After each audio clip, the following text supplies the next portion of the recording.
عليكم ورحمة الله تعالى وبركاته.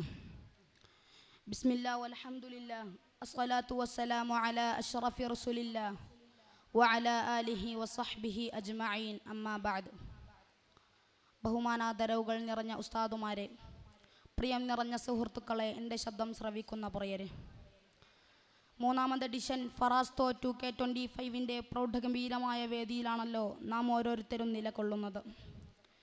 ഈ അവസരത്തിൽ രാഷ്ട്രീയ ഇസ്ലാമും മുസ്ലിം രാഷ്ട്രീയ പ്രതിനിധാനവും എന്ന വിഷയത്തെ ആസ്പദമാക്കിക്കൊണ്ട് അല്പസമയം സംവദിക്കാനാണ് ഞാൻ ഉദ്ദേശിക്കുന്നത്. നാഥൻ തുണക്കട്ടെ, ആമീൻ യാ റബ്ബൽ ആലമീൻ. പ്രിയരെ, രാഷ്ട്രീയ ഇസ്ലാമും മുസ്ലിം രാഷ്ട്രീയ പ്രതിനിധാനവും, ഈ വാക്കുകൾ കേൾക്കുമ്പോൾ പലർക്കും സംശയങ്ങളോ ആശങ്കകളോ ഉണ്ടായേക്കാം. എന്നാൽ ഇസ്ലാമിക കാഴ്ചപ്പാടിൽ ഇവയെ എങ്ങനെ മനസ്സിലാക്കാമെന്ന് വ്യക്തമാക്കാനാണ് ഞാൻ ആഗ്രഹിക്കുന്നത്. രാഷ്ട്രീയ ഇസ്ലാം എന്നതുകൊണ്ട് ഉദ്ദേശിക്കുന്നത് ഇസ്ലാമിൻ്റെ അടിസ്ഥാന മൂല്യങ്ങളായ നീതി, സമത്വം, കാരുണ്യം, സത്യസന്ധത എന്നിവ സാമൂഹികവും രാഷ്ട്രീയവുമായ മണ്ഡലങ്ങളിൽ പ്രായോഗികമാക്കുക എന്നതാണ്. മുസ്ലിം രാഷ്ട്രീയ പ്രതിനിധാനം എന്നാൽ ഒരു ജനാധിപത്യ രാജ്യത്ത് മുസ്ലിം സമുദായത്തിൻ്റെ ശബ്ദവും ആവശ്യങ്ങളും ആശങ്കകളും ഭരണതലത്തിൽ പ്രതിഫലിപ്പിക്കാൻ അവസരമുണ്ടാക്കുക എന്നതുമാണ്. ഇത് കേവലം അധികാരത്തിന് വേണ്ടിയുള്ള ഒരു ശ്രമമല്ല, മറിച്ച് സമൂഹത്തിൻ്റെ പൊതുനന്മയ്ക്ക് വേണ്ടിയുള്ള ധാർമ്മികമായ ഒരു ഉത്തരവാദിത്വമാണ്. ഇസ്ലാം ജീവിതത്തിൻ്റെ ഏതെങ്കിലും ഒരു ഭാഗത്ത് ഒതുങ്ങി നിൽക്കുന്ന ഒരു മതമല്ല. അത് മനുഷ്യൻ്റെ വ്യക്തി, കുടുംബ, സാമൂഹിക, രാഷ്ട്രീയ ജീവിതങ്ങൾക്ക് വ്യക്തമായ മാർഗനിർദ്ദേശം നൽകുന്ന സമഗ്രമായ ഒരു ജീവിത വ്യവസ്ഥയാണ്. വിശുദ്ധ ഖുർആനിൽ അല്ലാഹു തആല പറയുന്നു, ഭൂമിയിൽ എൻ്റെ പ്രതിനിധിയെ നിയോഗിക്കാൻ പോകുകയാണ്. ഈ ആയത്ത് സൂചിപ്പിക്കുന്നത് ഭൂമിയിൽ നീതി സ്ഥാപിക്കാനും സമാധാനം ഉറപ്പുവരുത്താനും മനുഷ്യന് ദൈവികമായ ഒരു ഉത്തരവാദിത്വം നൽകപ്പെട്ടിരിക്കുന്നു എന്നാണ്. നന്മ കൽപ്പിക്കുകയും തിന്മ വിരോധിക്കുകയും ചെയ്യുക എന്നത് ഒരു സത്യവിശ്വാസിയുടെ കടമയാണ്. ഇത് വ്യക്തി ജീവിതത്തിൽ മാത്രം ഒതുങ്ങുന്നില്ല. സാമൂഹിക തിന്മകൾക്കെതിരെ ശബ്ദമുയർത്താനും നീതിക്ക് വേണ്ടി നിലകൊള്ളാനും ഇത് നമ്മെ പ്രേരിപ്പിക്കുന്നു. പ്രവാചകൻ മുഹമ്മദ് നബി സല്ലല്ലാഹു അലൈഹി വസല്ലമ മദീനയിൽ സ്ഥാപിച്ച രാഷ്ട്രം ഇതിന് ഏറ്റവും വലിയ ഉദാഹരണമാണ്.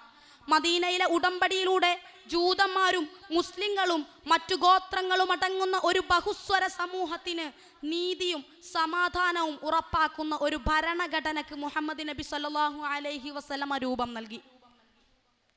ഇനി എന്താണ് മുസ്ലിം രാഷ്ട്രീയ പ്രതിനിധാനത്തിൻ്റെ ലക്ഷ്യം? അത് ഏതെങ്കിലും ഒരു വിഭാഗത്തിൻ്റെ പ്രത്യേക താല്പര്യങ്ങൾ സംരക്ഷിക്കാൻ വേണ്ടി മാത്രമല്ല, ഖുർആൻ മുന്നോട്ട് വെക്കുന്ന സാർവത്രിക മൂല്യങ്ങൾ സമൂഹത്തിൽ സ്ഥാപിക്കാൻ വേണ്ടിയാണ്. അല്ലാഹു തആല പറയുന്നു, നിങ്ങൾ അല്ലാഹുവിന് വേണ്ടി സാക്ഷ്യം വഹിക്കുന്നവരെന്ന നിലയിൽ നീതിക്ക് വേണ്ടി ഉറച്ചു നിൽക്കുന്നവരാകുക. അത് നിങ്ങൾക്കോ നിങ്ങളുടെ മാതാപിതാക്കൾക്കോ അടുത്ത ബന്ധുക്കൾക്കോ എതിരാണെങ്കിൽ പോലും. ഈ നീതിബോധമാണ് രാഷ്ട്രീയ പ്രവർത്തനങ്ങളുടെ അടിസ്ഥാന ശിലയാക്കേണ്ടത്. ഒരു പ്രതിനിധി നിയമനിർമ്മാണ സഭയിലെത്തുമ്പോൾ അയാൾ ശബ്ദമുയർത്തേണ്ടത് സ്വന്തം സമുദായത്തിൻ്റെ ഭരണഘടനാപരമായ അവകാശങ്ങൾക്ക് വേണ്ടി മാത്രമല്ല, മറിച്ച് പാർശ്വവൽക്കരിക്കപ്പെട്ട ഓരോ ജനതയുടെയും ആവശ്യങ്ങൾക്ക് വേണ്ടിയാണ്. പ്രവാചകന്റെ ദൗത്യത്തെക്കുറിച്ച് ഖുർആൻ പറയുന്നത് ലോകർക്ക് മുഴുവൻ കാരുണ്യമായിട്ടല്ലാതെ അങ്ങയെ നാം അയച്ചിട്ടില്ല എന്നാണ്.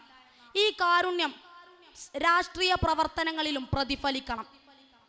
നമ്മുടെ കേരളത്തിൻ്റെ സവിശേഷമായ രാഷ്ട്രീയ പ്രവർത്തനങ്ങളുടെ സാഹചര്യത്തിൽ ഈ വിഷയത്തിന് വലിയ പ്രസക്തിയുണ്ട്. ഇവിടെ മുസ്ലിം സമുദായം ജനാധിപത്യ പ്രക്രിയയുടെ അവിഭാജ്യ ഘടകമാണ്. സമുദായത്തിൻ്റെ വിദ്യാഭ്യാസപരവും സാമൂഹികവുമായ പുരോഗതിക്കും ഭരണഘടന ഉറപ്പ് നൽകുന്ന അവകാശങ്ങളുടെ സംരക്ഷണത്തിനും രാഷ്ട്രീയമായ പങ്കാളിത്തം അനിവാര്യമാണ്. ഈ പങ്കാളിത്തം വിഭാഗീയതയുടെയോ വർഗീയതയുടെയോ രൂപത്തിലാകരുത്, മറിച്ച് സംവാദങ്ങളിലൂടെയും സഹകരണങ്ങളിലൂടെയും മറ്റു സമുദായങ്ങൾക്കൊപ്പം ചേർന്നു നിന്ന് നാടിൻ്റെ പൊതുവായ വികസനത്തിന് വേണ്ടി പ്രവർത്തിക്കുകയാണ് വേണ്ടത്. നബി സല്ലല്ലാഹു അലൈഹി വസല്ലമ പഠിപ്പിച്ചു, ജനങ്ങൾക്ക് ഏറ്റവും ഉപകാരപ്രദനായവനാണ് നിങ്ങളിൽ വെച്ച് ഏറ്റവും ഉത്തമനെന്ന്.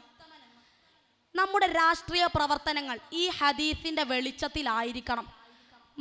സമുദായത്തിൻ്റെ പേരിൽ നടക്കുന്ന ധ്രുവീകരണ ശ്രമങ്ങളെ തിരിച്ചറിയാനും സ്നേഹത്തിൻ്റെയും പാരസ്പര്യത്തിൻ്റെയും സന്ദേശങ്ങൾ പ്രചരിപ്പിക്കാനും നമുക്ക് കഴിയണം എന്നുകൂടി ഓർമ്മപ്പെടുത്തിക്കൊണ്ട് വാക്കുകൾക്ക് വിട. വആഖിറു ദഅവാന അനിൽ ഹംദുലില്ലാഹി റബ്ബിൽ ആലമീൻ. അസ്സലാമു അലൈക്കും വറഹ്മത്തുള്ളാഹി വബറകാതുഹു.